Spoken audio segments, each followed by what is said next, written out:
आप लोगों ने उसे बांध के मार दिया, उसको पानी तक नहीं पिलाया। कारण है कि यहाँ के जो राजनेता हैं इनका कहीं कहीं अपराधियों के साथ संरक्षण लगता है। पुलिस मिली हुई है कि उस जो सरपंच है खुलेआम घूम रहा है तो उसको पकड़ो और जेल में डालो। नमस्कार दोस्तों, आप देख रहे हो राजस्थान टीवी न्यूज़ चैनल। मैं आपके साथ में जितेंद्र कुमार। आप ये तस्वीरें देख पा रहे हो, तस्वीर है दौसा जिला कलेक्ट्रेट पे। दौसा जिला कलेक्ट्रेट में मनोज मीणा है जो युवाओं के साथ में, पीड़ित परिवार के साथ में ज्ञापन देने के लिए पहुंचे हुए हैं।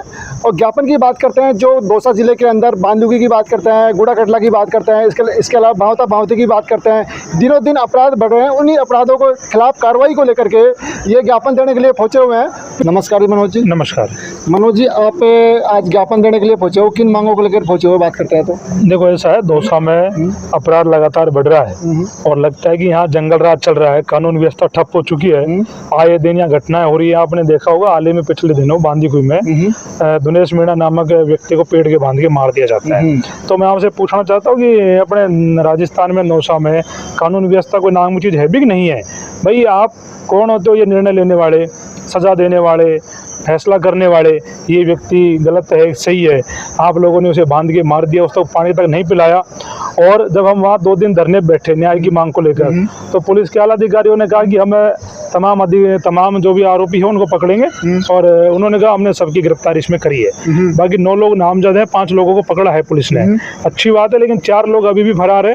तो हमको लग रहा है कि राजनीतिक प्रेशर के चलते अपराधियों को बचाया जा रहा है दिनेश वाले मामले में। इसको लेकर हम आज यहाँ एसपी और डीएम से मिलने पहुंचे। और साथ साथ में दौसा में लगातार बांदीकुई क्षेत्र में परसों के दिन जगदीश मीणा के पांव काट दिए, उसका सर फाड़ दिया।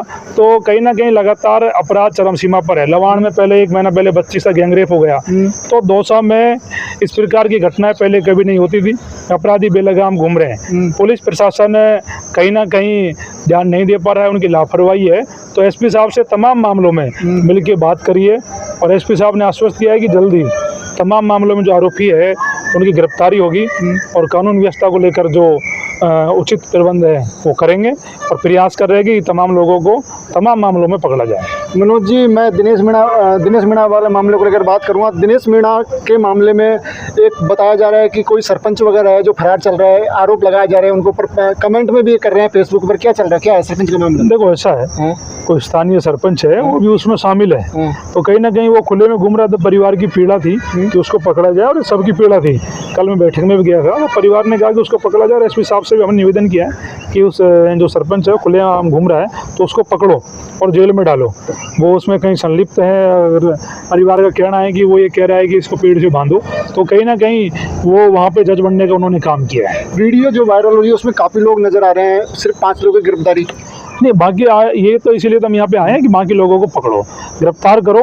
और नहीं तो आप नहीं कर पाओगे तो इस बार दौसा कलेक्ट्रेट पे धरना दिया जाएगा, यहीं बैठा जाएगा, यहीं आंदोलन किया जाएगा और आर पार की लड़ाई लड़ी जाएगी। और कानून व्यवस्था को कैसे ठीक किया जाए, एसपी साहब को हमने कहा है कि आप काम करो और लोगों को भरोसा दिलाओ। जनता डरी हुई है, आए दिन अपराध हो रहे हैं, तो आप काम करिए। आप भावता में भी गए थे कल आपने क्या कोलवा थाना का भी घेराव किया था, क्या आश्वासन दिया था? भावता के परिवार से मिलने गया था और मैंने यही कहा कि जो घटना है गलत हुई है। उस भाई से मिला था मैं जाके जगदीश से अस्पताल में, और कहीं ना कहीं उनकी हालत नाजुक है, दोनों पाँव कट गए, सर में 21 टाँके आए हैं। तो हमने निवेदन किया है पुलिस से। उन्होंने कहा है कि भावता के मामले में जो आरोपी है 7 दिन का पुलिस ने उसमें समय लिया है कि 7 दिन में हम चारों नामजद आरोपियों को पकड़ लेंगे। अब 7 दिन में नहीं पकड़ते हैं तो आगे उस मामले को लेकर भी लड़ाई लड़ी जाएगी। और दिनेश के मामले में कार्रवाई नहीं होती है, इस मामले में भी लड़ाई लड़ी जाएगी। और लवाण के मामले में 2 दिन का समय लिया एसपी साहब ने, इसमें भी उन्होंने कहा है कि मैं जल्दी कर रहा हूँ दिनेश के मामले में भी। और नहीं करते हैं तो फिर दौसा कलेक्ट्रेट धरना दिया जाएगा। अभी डीएम साहब से एक बार और मिलेंगे कि दौसा में जो हालात है वो बहुत बेकार है और दौसा की स्थिति बहुत नाजुक है, कानून व्यवस्था बिल्कुल ठप है। आप इन पर ध्यान दीजिए और जनता को आप भरोसा दिलाइए कि आप यहाँ जनता के लिए काम कर रहे हो। क्या नाम है आपका? अभिषेक।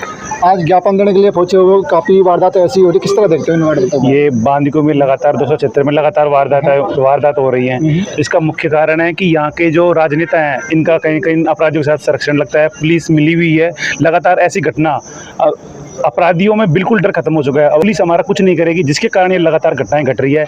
आज हमने बांदीकुई के आसपास की समस्त घटनाओं को लेकर एसपी साहब को ज्ञापन दिया है। अब कलेक्टर मैडम से मिलेंगे। अगर जल्दी इनकी कार्रवाई नहीं होती है तो हम पीड़ित परिवार के साथ लगातार जितनी भी घटनाएं हुई हैं, इन पीड़ित परिवारों के साथ हम गेट पर कलेक्टर पर धरना पर बैठेंगे।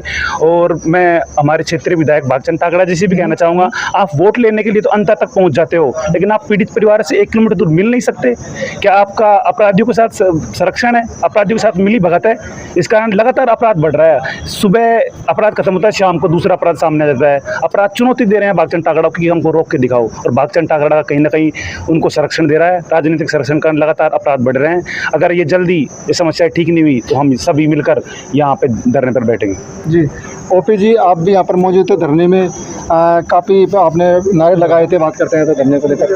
जी देखिए सर, जो दौसा में आए दिन आपराधिक घटनाएं हो रही है, पूरे ज़िले में ही आपराधिक घटनाएं हो रही है। विशेषकर बांदीकुई क्षेत्र में जो दिन दहाड़े हमारे माताओं के पैर काटे जा रहे हैं, कड़े ले गए। एक वो गोठड़ा गांव की घटना जो हमारे बुजुर्ग माता जी के, और कल परसों हमारे दिनेश भाई को जो पेड़ पे बांधकर अराजक तत्वों ने पीट कर ही मार डाला साहब उसको, और वो पानी मांगता रहा, उसको पानी तक नहीं पिलाया गया।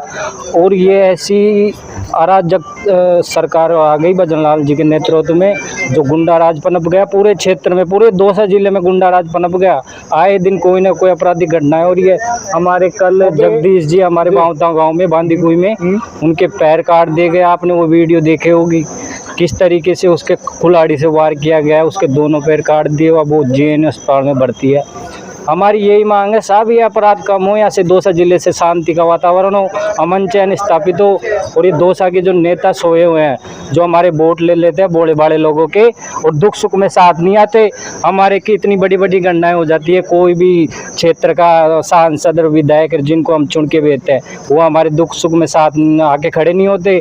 हमारे जो युवा नेता बड़े भाई हैं, ये मनोज जी मीणा हो गए, चाहे नरेश भाई साहब हो गए, हमारे जो हमारे रेल लिए लड़ रहे हैं, लेकिन जो लोग हैं ये जिनको हमने बिठाया हुआ विधानसभा में, लोकसभा में, वो हमको आके नहीं पूछ रहे, हमारे दुख सुख में हमारे साथ नहीं दे रहे। वो करते हैं महिलाओं पे दिनों दिन अपराध बढ़ रहा है, महिलाओं के कुंडल लूटे जा रहे हैं, कड़े काटे जा रहे हैं, पैर काटे जा रहे हैं, कड़े लूटे जा रहे हैं। बात करते हैं तो महिलाओं के लिए तो ये पर्ची सरकार ऐसी बन के आई है पनौती कि दहेज के मामले दोबारा उत्पीड़न होने लग गए हैं।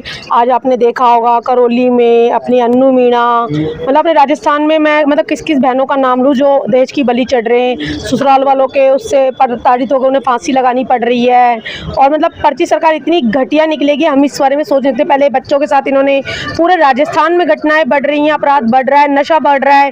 ये छोटे छोटे बच्चे इंजेक्शनों के नशे लगा रहे हैं मेडिकलों पे, क्योंकि क्या सरेआम बढ़ रहा है, मिल रहे हैं वो कैप्सूल, इसलिए लोग वहाँ से खरीद लेते हैं 10-20 रुपए का और बच्चे लगा लेते हैं। तो बस उसी के वजह से ही ये सब अपराध ज़्यादा बढ़े, क्योंकि नशा ही है अपराध को बढ़ोतरी देने वाला। और ये जो हमारे जितने भी हमारे नेता हैं जो हमसे वोट मांगते हैं, वो आम जनता के लिए कभी खड़े नहीं होते हुए नजर आए। मैं तो कहती हूँ जनता से कि आपकी बार जब ये वोट मांगने आए तो इनको धक्के देकर बाहर निकाला जाए, क्योंकि आम जनता के लिए आप काम नहीं आ रहे, खड़े नहीं हो रहे। एक माँ के सामने उसका बच्चा मार दिया गया, पेड़ से बांध के, माँ कहती रही मेरे बच्चे को पानी पिला दो, पानी मांगता रहा।